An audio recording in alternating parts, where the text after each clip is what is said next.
रूस और यूक्रेन में जारी भीषण युद्ध के बीच बुल्गारिया की भविष्यवक्ता बाबा वेंगा की भविष्यवाणी की चर्चा तेज हो गई है। आप सभी को बता दें कि अमेरिका में अलकायदा के 9/11 हमले से लेकर विनाशकारी सुनामी तक की सटीक भविष्यवाणी करने वाली 85 यानी कि 85 वर्षीय बाबा वेंगा ने एक बड़ी बात कही थी। उन्होंने कहा था कि रूस दुनिया का शासक बनेगा और यूरोप बंजर भूमि में बदल जाएगा। इससे तो हर कोई हैरान था सुनकर, लेकिन बाबा वेंगा ने कहा था कि सभी पिघल जाएंगे क्योंकि बर्फ अनछुई बनी रहेगी। व्लादिमीर की शान, रूस की शान। जी हाँ दोस्तों, ये बात उन्होंने बहुत बड़ी कही थी और ये सुनकर कहीं ना कहीं अब लोगों के मन में एक डर सा बना हुआ है कि कहीं ये सच ना हो जाए। बाबा वेंगा ने कहा कि कोई भी रूस को रोक नहीं सकता, सभी लोग रास्ते से हटा दिए जाएंगे और वह रूस यानी दुनिया का शासक बनेगा। बाबा वेंगा की यह भविष्यवाणी यूक्रेन में रूस के हमले के बाद सबसे ज्यादा चर्चाओं का विषय बनी हुई है। रूस के राष्ट्रपति व्लादिमीर पुतिन के आदेश पर रूसी सेना यूक्रेन में जोरदार हमले कर रही है और राजधानी कीव पर कब्जा करने की ओर लगातार बढ़ रही है।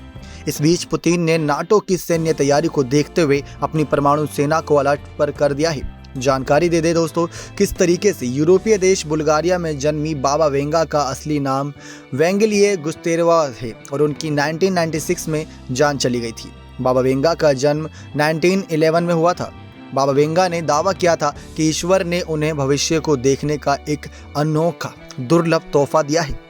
जानकारी के लिए बता दें कि बताया जाता है कि मात्र 12 साल की उम्र में एक भीषण तूफान में बाबा वेंगा की आंखों की रोशनी चली गई थी।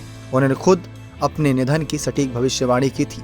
बाबा वेंगा ने साल 1996 में जाते जाते दोस्तों इस दुनिया से अलविदा कहते कहते ये कहा था कि समय साल 5079 यानी कि 5079 ईस्वी तक के लिए अपनी भविष्यवाणी बता दी थी। बाबा वेंगा का ये मानना था कि वर्ष 5079 में दुनिया का अंत हो जाएगा। बाबा वेंगा ने जाने से पहले इस दुनिया से पहले सोवियत संघ के विघटन, 2001 में वर्ल्ड ट्रेड सेंटर पर हमले, 2004 की सुनामी, अफ्रीकी अमेरिकी मूल के व्यक्तियों के अमेरिकी प्रेसिडेंट बनने से लेकर ब्रिटेन की राजकुमारी डायना के जान जाने और 2010 के अरब स्प्रिंग जैसे कई सटीक भविष्यवाणियों की एक उन्होंने सटीक भविष्यवक्ता की थी।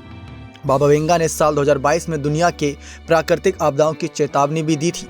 आपको बता दें दोस्तों, वेंगा का दावा है कि भारत में टिड्डियों का दल फसलों और खेतों पर भीषण हमला करेगा, जिससे देश में भूखमरी आ सकती है। साथ ही साथ भारत में साल 2020 में टिड्डियों ने राजस्थान और गुजरात और मध्य प्रदेश में भीषण हमला किया था और फसलों को चट कर दिया था। वेंगा ने कहा कि साल 2022 में एस्ट्रॉयड यानी कि ओयोमिना को एलियन भेजेंगे ताकि धरती पर जीवन की तलाश की जा सके। अब बाबा वेंगा की भविष्यवाणी कहीं ना कहीं लोगों को और डरा रही है, क्योंकि रूस का लगातार आक्रमण जारी है यूक्रेन पर और ये जंग जारी है और बढ़ती जा रही है दिन प्रतिदिन। नेक्स्ट 9 लाइव की रिपोर्ट।